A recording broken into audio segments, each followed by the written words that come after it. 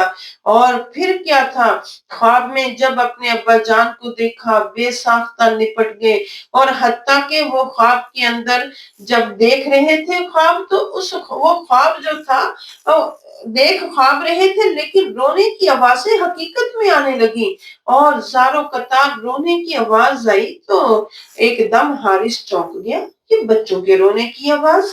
تو کہنے لگی بیوی کہ سو جا، حارث تو تھکا آیا ہے، لگتا ہے کسی ہمسائے کے گھر میں بچے رو رہے ہیں۔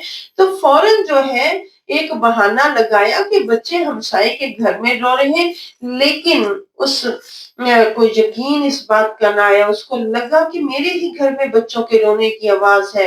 ایک شک جو تھا اس کے دل میں آ گیا، اور ادھر وہ بچے جو تھے وہ سہمے ہوئے تھے، کیونکہ خواب میں انہوں نے ابا جان کی زیارت کی، خواب میں انہوں نے رسول اللہ صلی اللہ علیہ وسلم کی زیارت ہوئی، اپنی دادی سیدہ فاطمہ الزہرا خاتون جنت کی زیارت کی تھی۔ اب وہ بچے ایک دوسرے سے گلے ملے سہمے ہوئے بیٹھے تھے، اور اب انہیں معلوم نہیں تھا کہ ان کے ساتھ کیا ہونے جا رہا ہے۔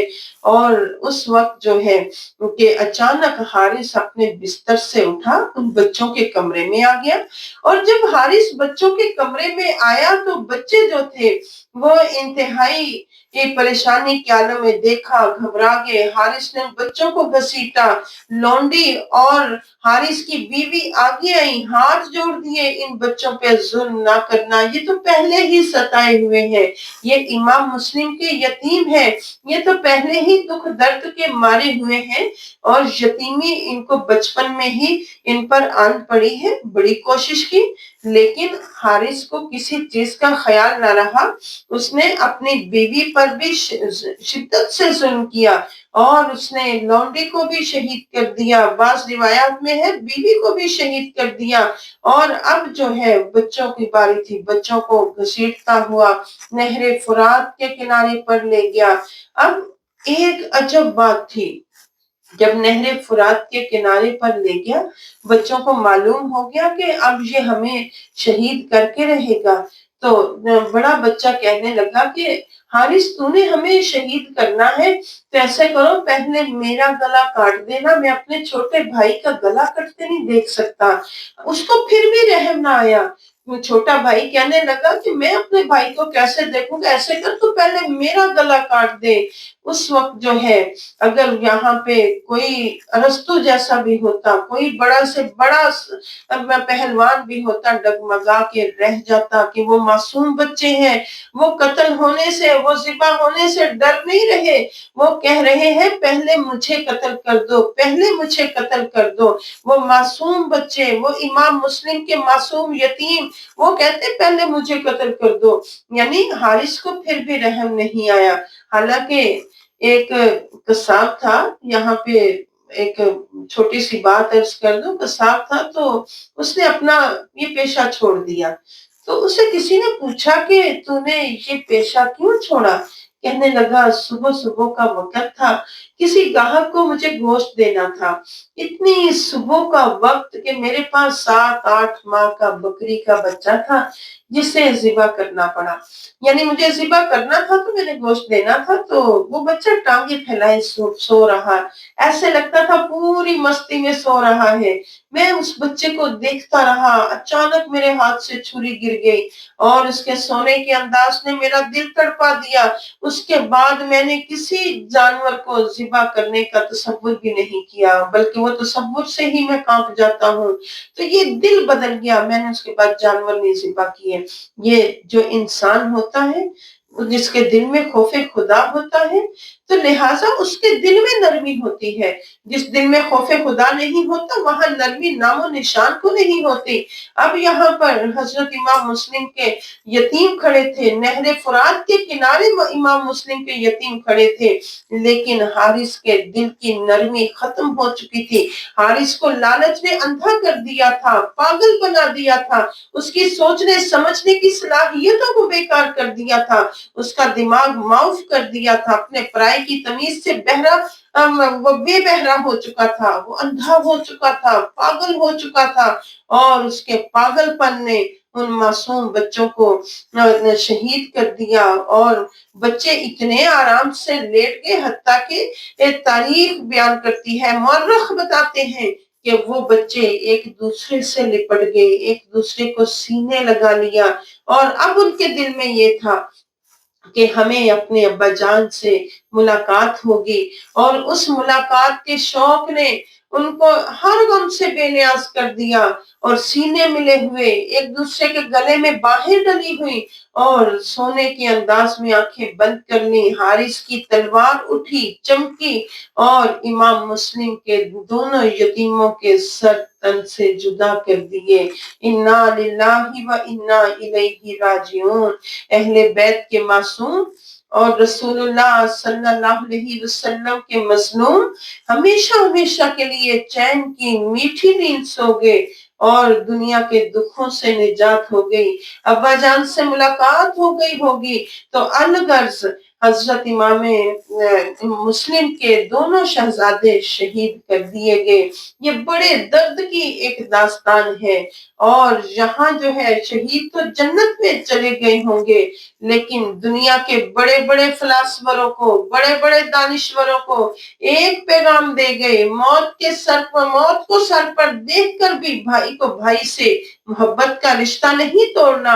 ارے احساس سیکھنا ہے تو اے دنیا والوں، ان معصوم بچوں سے احسار سیکھ لو۔ احسار ہی مقصود کائنات ہے، جان تو دینی ہی ہے، تو پھر ایک دوسرے پر قربان ہو جاؤ۔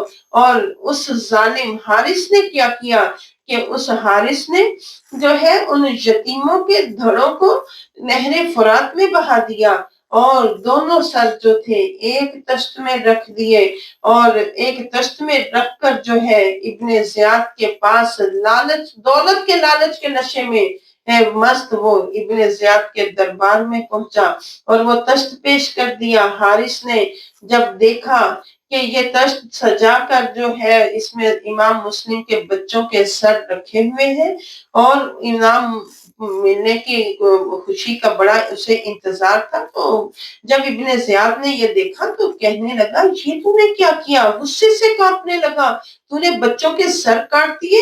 میں نے تو بچے زندہ طلب کیے تھے، میں نے ان کے سر نہیں مانگے تھے، تو نے ان کو کیوں قتل کیا؟ اب حارث تھر تھر کانپنے لگا، اب کانپتے ہوئے کہنے لگا، جناب غلطی ہو گئی، معاف کر دیجئے۔ ابن زیاد غصے میں کہنے لگا، یہ غلطی کی معافی نہیں ہو سکی، معافی نہیں مل سکتی، جلاد کو بلایا، اے جلاد آؤ اور اس کا سر قلم کر دو، اور سر قلم کرنے سے پہلے اس پر خونخوار کتے چھوڑ دیے جائیں جو اس کے جسم کے ٹکڑے ٹکڑے کر دیے۔ یہ قدرت کا انتقام تھا، فطرت خاموش کا انتقام، معصوم بچوں کی معصوم روحوں کا انتقام۔ قاتل کو قتل ہی ہونا تھا، ظالم کو ظلم کا بدلہ اسی طرح وصول کرنا تھا۔ یہ نظام قدرت ہے، اسے کوئی بدل نہیں سکتا۔ ظالم کو ظلم کرنے کے لیے وقت دیا جا سکتا ہے، لیکن اس پر گرفت قائم رہتی ہے، اس کے لیے قدرت کا شکنجہ تیار رہتا ہے۔ سر لینے کے بدلے میں سر دینا پڑے گا، کسی کے ارمانوں کا خون کر کے اپنے ارمانوں کا لاشا اٹھانا ہی پڑتا ہے۔ تو الغرض حضرت امام مسلم کے بچے شہید کر دیے گئے۔ وآخر دعوانا ان الحمد للہ رب العالمین۔